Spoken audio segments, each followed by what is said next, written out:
What's up guys, Tripwire here with the next part of the park. Now, we've just finished this creepy ass ride. So it is time to choose a direction. Callum, stay where you are!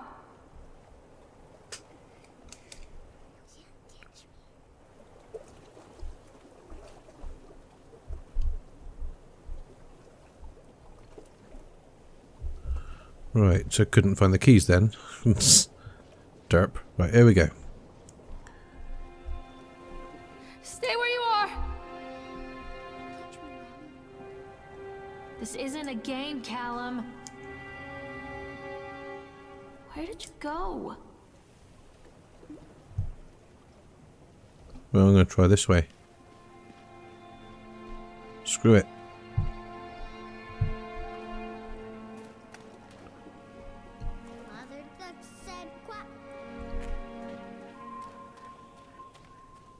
I think we're going the right way.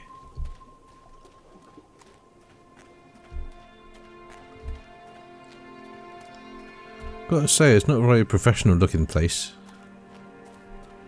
You look at it. Overgrown. Mommy needs to see you, Callum. Another accident. This place. The hell?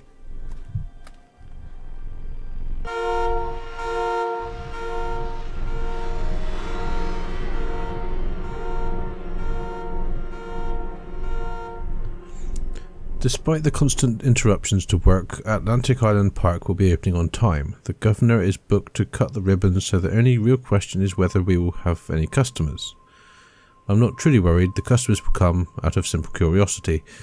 I deduced what was needed from the band writings of Archie Henderson plus fours? Astonishing to think that a resonance of positive emotions can be used to fuel such a process. Henderson himself chose to use negative, and that caused some of the taint that still lingers in this place. I will not make his mistakes. Very soon I will know if this has all been for nothing.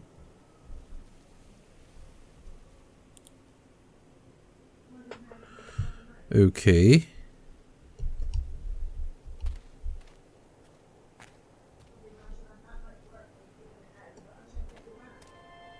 Fair enough.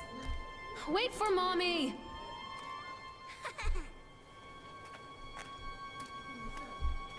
I can't even see him.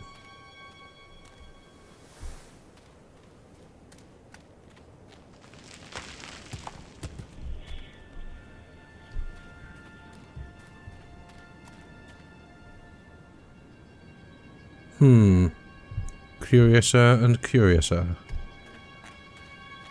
Bloody hell. This is much bigger than I thought it would be. Come back, Callum. This way, Mommy.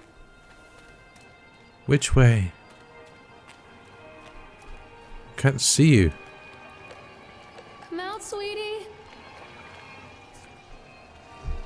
This old thing used to make the blood run to my head. Make me dizzy.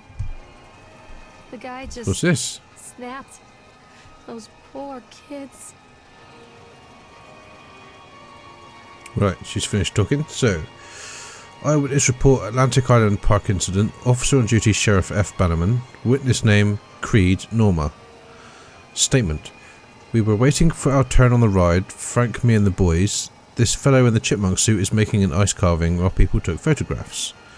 Lawrence wanted to go over to him, but I've always been a bit wary of those suits. They give me the creeps. It's silly, I know. Anyway, the chipmunk man, he was carving and picking away at the ice, and at first we thought he was making some animal, like a tiger or lion. But as more and more ice fell away, when you first looked, it was like a human face, smiling out of the block of ice. But the more you looked at it, the more you saw that there was something not quite right about the proportions, something unnatural that made your heart begin to beat just a little bit faster, like you were prey and that thing in the ice was a hunter. But then these teenagers walked up and one of them made a face at the carving and said something rude to the guy in the chipmunk suit, and then, well, he went berserk. For a few moments it was chaos. Everybody was running away from the guy who had one of the teenagers on the ground, and he was stabbing with the ice pick, and blood was spraying, and people were screaming, and Frank and I had the kids and we were dragging them away as fast as we could. And the last thing I saw before Frank dragged me away was that the eyeball of one of those poor kids had landed on the ice sculpture, making the horrible creature look more or less alive. Jesus. Callum!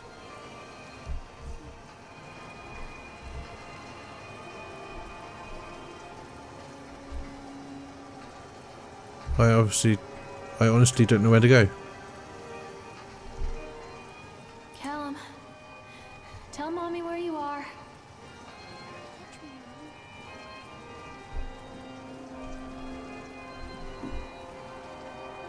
Well, that's definitely not an option. Frustrated by the fact that the plans seem incomplete, I know as well as anybody that the rules of the game can be changed with enough money.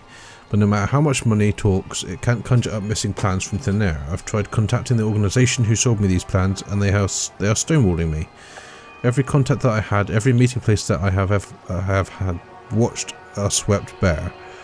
I have a sinking feeling that I have been swindled. We've gone ahead with what we could find in the plans regardless. The harvesting machines, the transport mechanisms, etc. I'll probably let Nicholas name them something cute for the day we open the park. They will be rides after all. Don't hide from me, Callum.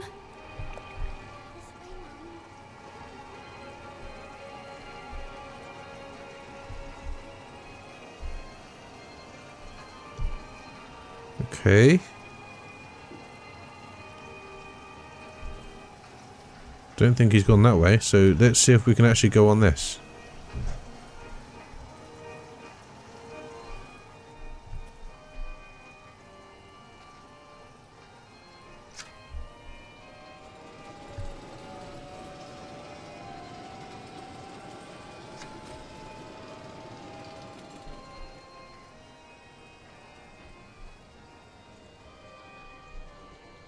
And bring it to a stop.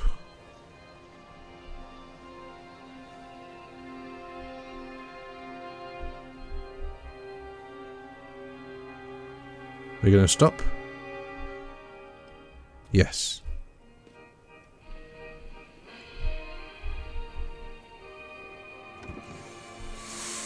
This could go very, very wrong.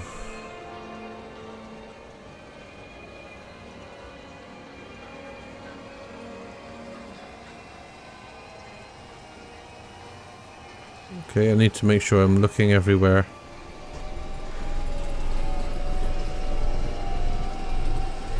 What the hell? There's a person in there. Yep, there's definitely a person inside that wooden shack.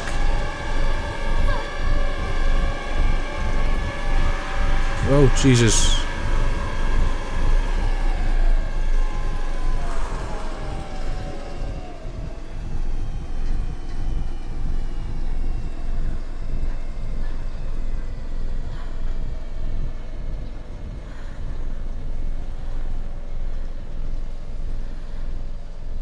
Who is that?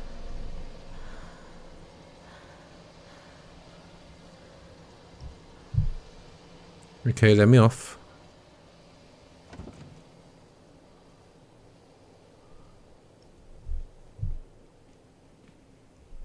And now he's gone. Oh, Polaroid. Oh, I remember this. Who's that?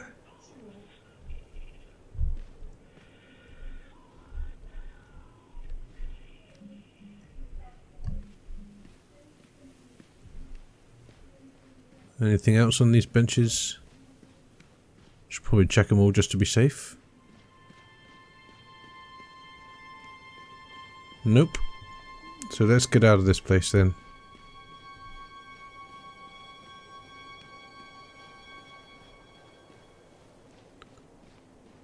Well, seeing as that way is destroyed, looks like the only other route is this. Treachery hides in thoughts. Treachery that lashes like a whip and scars our insides. The first time I saw Callum, my thoughts betrayed me.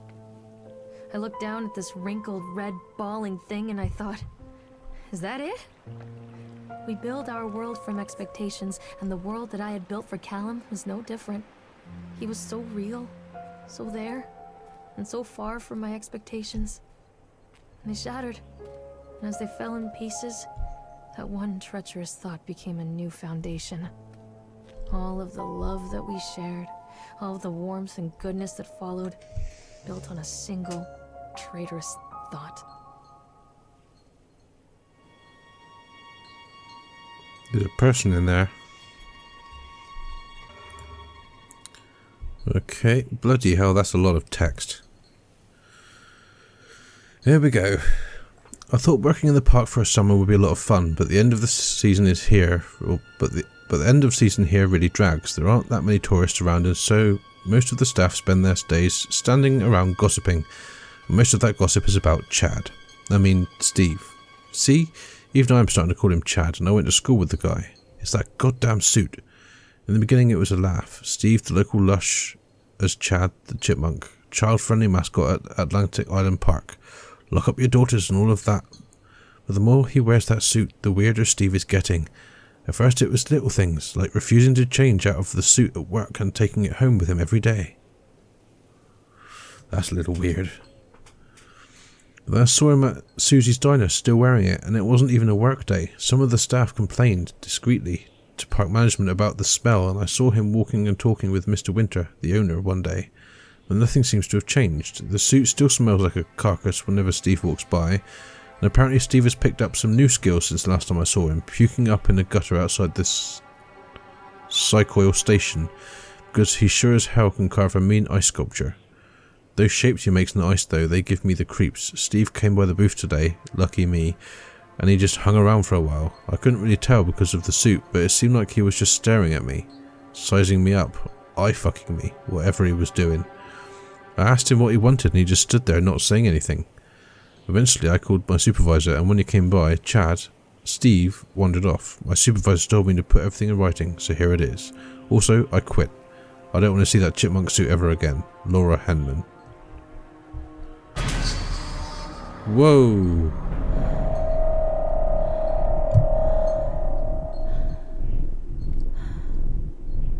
Is she still in there? Yep.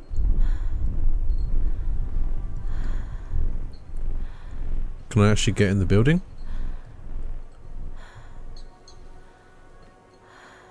Is there any way in? Doesn't look like it.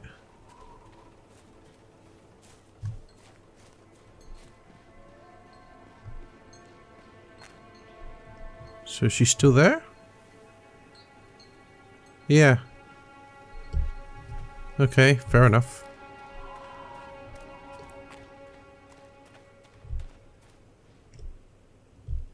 That's a bit weird. Come to mommy, Callum.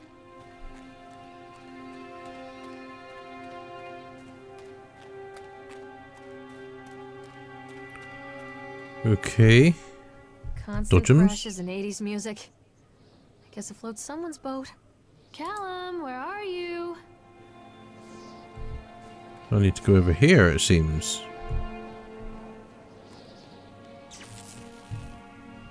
Examine device.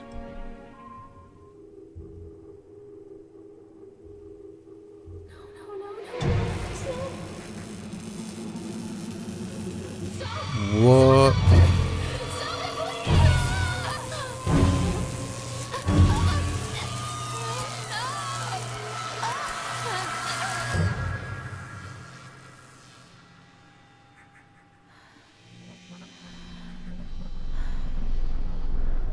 Callum? Stop! Callum! I don't even know where he is. I lost him after the bloody boat ride. Let's have a look in here, shall we? Nothing.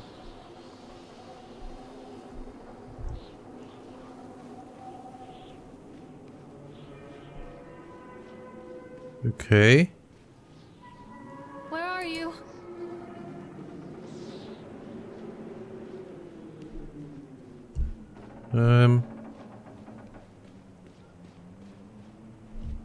Oh, what's this? Secret pathway. Which I can't get to.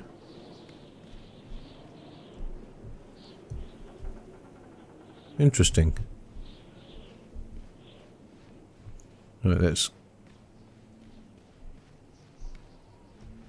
Ooh, one with power. Let's have a look. Accident report. Employee name Francis Defresne. Time and date of accident incident 25th of October 76. Job titles and departments: labourers working at on the crane. Richard Stapleton, supervisor. Witnesses: Lawrence Creed and Michael Edgeworth. Brief description of the incident. During the transport of the bumper cars into the arena, one of the straps attaching the load to the truck came untied, causing a cascade of bumper cars onto Francis, who was standing directly in the driver. Francis was crushed by the weight of the cars. Describe any injuries caused. Francis was killed. That's one way of putting it. Christ, did the injured employee see a doctor? Yes. If yes, did you file an employer's portion of a workers' compensation form? Yes. Dexter, the truck driver, claims to have seen someone on the back of the load, undoing the straps. Nobody else reported seeing that. The sheriff has requested that Dexter provide them with urine samples. What would have been done to prevent the accident incident? Double checking of the straps after transit should be mandatory, and drug screenings for all drivers.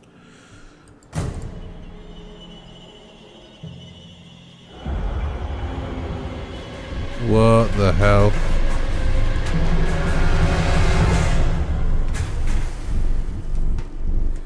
Jesus.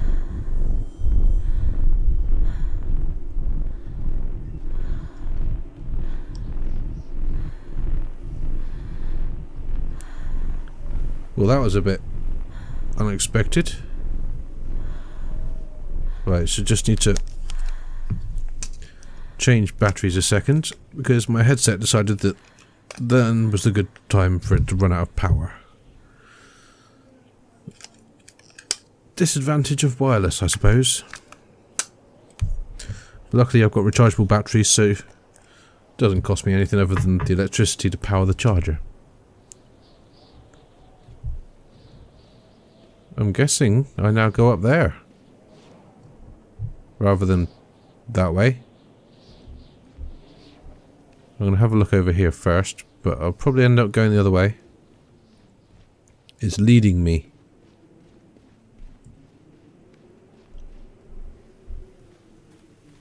Although it looks like this could be a dead end.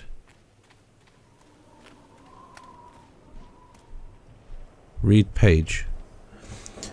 Dissuade them. They have sent an inspector to investigate the accidents at the park. I've given him the grand tour and spoken about all of our safety upgrades, but he seems unconvinced. In this case, the park itself is working against me.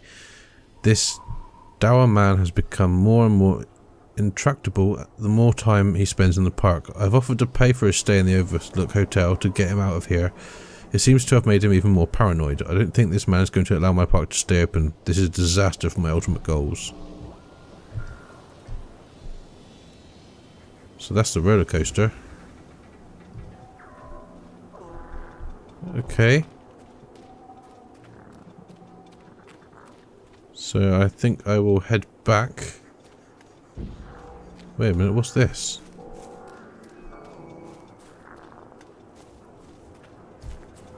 Oh, there's a note. What is this about? Nathaniel Winter, financial genius or eccentric geriatric. When Nathaniel Winter, billionaire mogul, announced his intention to build an amusement park on the fog-shrouded shores of Solomon Island off the coast of New England, there were sniggers up and down Wall Street. Winter, who made his fortune through a series of savvy investments during the post-war boom, has long been considered an eccentric but brilliant man. His passion for the New England region has always been at the forefront of his investment portfolio, with him pouring funds into local businesses, small and large. In general, his business sense and investments have paid off, and due to his generosity, Winter enjoys a friendly relationship with the governor and other key political figures. So why, with a track record like this, are the Wall Street wizards shaking their heads? At first glance, Solomon Island is an odd choice, a tiny town called Kingsmouth, with a sleepy main street, a preppy academy for dropouts from Boston, a lighthouse that is already in the process of being automated, and a belligerent tribe of natives who were very recently involved with a dispute over the Blue Ridge mines. It doesn't make sense, one commentator pointed out. New England has a short summer this far north, and the number of visitors to Solomon Island per season are limited. I don't see how he expects to turn a profit, but others have far more faith in winter. Under condition of anonymity, an engineer who has seen the plans for the I can't even read what that frickin' says. Park notes several anomalies?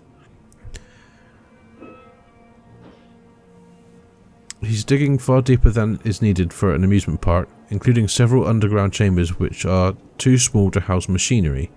If you ask me, the old man is looking for something buried beneath the island itself. Could this be the real reason that the eccentric businessman has relocated to this remote northern region?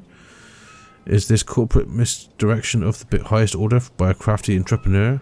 With the disputes over the Blue Ridge mine with the native population ongoing, there is definitely something buried beneath Solomon Island. Perhaps Nathaniel Winter is going to surprise us all.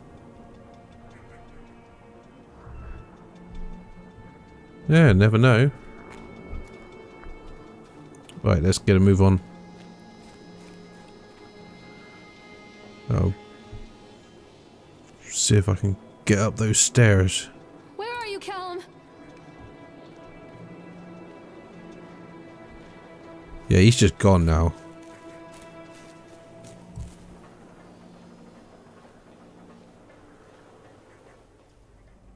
It's a matter of public record that I am a failure as a mother. Once, when Callum was very small, I left him asleep in the car while I ran an errand. Don't even remember what it was. When I came back, the sheriff was standing next to the car, watching my boy through the window. I didn't like what I saw in his eyes. Judgment. He wrote me the ticket without saying a word. Just the scratch of his pen on the notepad. When he gave it to me, our eyes met. I know what you're going through. My daughter, Helen, she just gets some help. Help was a bolt of lightning. Help was 1,000 volts surging through my veins. Help is agony. I'd rather die. I wanted to scream. I'd rather you pulled your gun and shot me. But instead Bloody my mouth hell. said, "Yes, Sheriff."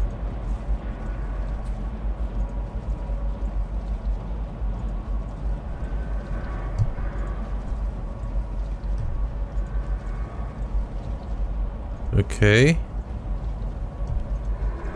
Let's have a read of this. Continually delayed by the incompetence of the builders, the problem is that they are locals, and so they believe a lot of the rumours about what Old Man Henderson used to do here. They grew up on those tales. Every time a bolt comes loose or a wrench goes missing, those fools are crossing themselves against the black magic. Of course, that is why I chose this site over all the other potentials. Solomon Island is a nexus for dark energies, and the thought of all that power just dissipating beneath the earth here, it makes my skin crawl. I called in a few favours back in Brooklyn and got someone at the local academy to see if they had any interesting books about local history. Turns out they do, and it turns out that Old Man Henderson has some pretty strong connections to the Brooklyn crowd. Perhaps something he wrote will help me find the piece of the plans that I'm missing. Okay. Right, well, I'm going to cut the video here. Hope you've enjoyed it. If you have, please leave a like, subscribe if you haven't already. Let me know what you think of the game. I'm slightly confused. Very lost. Don't know where Callum is. But I'll find him eventually, hopefully. Unless he's been killed by Chad. Jesus. Sounds like that guy turned into a right psychotic killer. But yes, thank you very much for watching, and I shall see you in the next video. Bye-bye.